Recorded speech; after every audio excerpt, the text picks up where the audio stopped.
कहा जा रहा है कि आरजेडी को उसके सहयोगी दल कांग्रेस और लेफ्ट ने भी डुबोया। गठबंधन में कांग्रेस को 70 सीट मिली थी, लेकिन कांग्रेस को 19 सीटों पर ही जीत मिल पाई, यानी कि उसका स्ट्राइक रेट करीब 25% ही रहा। हालांकि लेफ्ट ने उम्मीद से बेहतर प्रदर्शन किया। लेफ्ट पार्टियों के छोड़ी गई 28 सीटों में से 16 सीटों पर लेफ्ट पार्टी ने जीत हासिल की। ये देखिए, ये बिहार का फाइनल रिजल्ट है।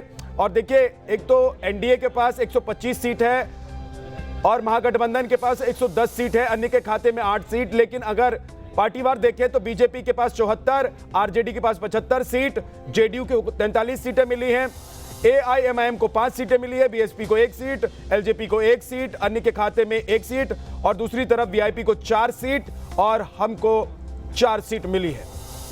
हमारे साथ साधना जी हैं। साधना जी, आप लोगों ने डुबो दिया महागठबंधन को।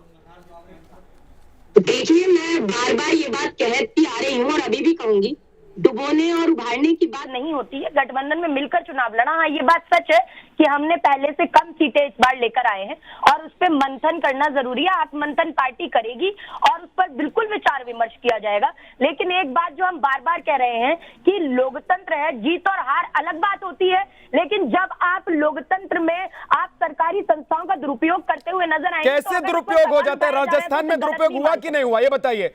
मध्य प्रदेश में आपकी सरकार बनी थी, तब दुरुपयोग नहीं हुआ था, अब बिहार में दुरुपयोग हो गया। साधना जी, उन राज्यों में दुरुपयोग नहीं होता जहां आपकी सरकार बन जाती है, वहां ईवीएम में छेड़छाड़ नहीं होती है। हमने चुनाव आयोग का दर्ज कराया है ना। ये इन लोगों ने अगर मध्य प्रदेश को, अगर इनकी कुर्सी की चाह नहीं होती तो लोकतंत्र की हत्या करते क्या? तो बीजेपी के नेता तो कह रहे हैं ना, खिसियानी बिल्ली खंबा नोचे। मीनाक्षी लेखी ने कहा कि खिसियानी बिल्ली खंबा नोचे।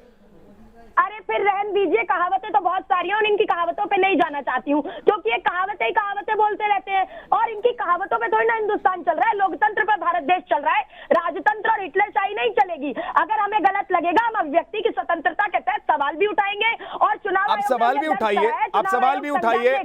आप चुनाव आयोग गई हैं, वो भी जाइए, लेकिन कम से कम जो लोगों ने निर्णय दिया है, जो लोगों का फैसला है, उसका तो सम्मान करेंगे कि नहीं करेंगे? पहले आकर बधाई दे दी, सबसे पहले आकर सारे चैनलों पर मैं जाकर बधाई दे रही हूँ। इसके अलावा और मैं क्या कर सकती हूँ? आप बताएं कि मैं तो अपनी पार्टी ठीक है। मोहित राज दुबे, एक छोटा सा जनता का निर्णय उसको मान लिया। मोहित राज दुबे, एक छोटी सी जानकारी आपसे मैं चाहूंगा, क्योंकि देखिए, साधना जी का यह कहना है कि लोकतंत्र को हानि पहुंचाया जा रहा है, लोकतंत्र के खिलाफ काम हो रहा है। क्या बिहार चुनाव में आपको कहीं रिपोर्टिंग के दौरान ऐसा लगा कि सरकारी जो मशीनरी है उसका दुरुपयोग हुआ है? देखिए विद्या, मैं दिल्ली में चुनाव आयोग की भी रिपोर्टिंग करता हूं। मुझे पता है कि चुनाव आयोग जब अपनी चुनाव करवाता है तो बहुत निष्पक्षता के साथ करवाता है। तमाम सुप्रीम कोर्ट ने भी इस मामले को खारिज कर दिया था। तो कुल मिला के जो चुनाव हारता है वही ईवीएम पे आरोप लगाता है, चुनाव आयोग पे आरोप लगाता है।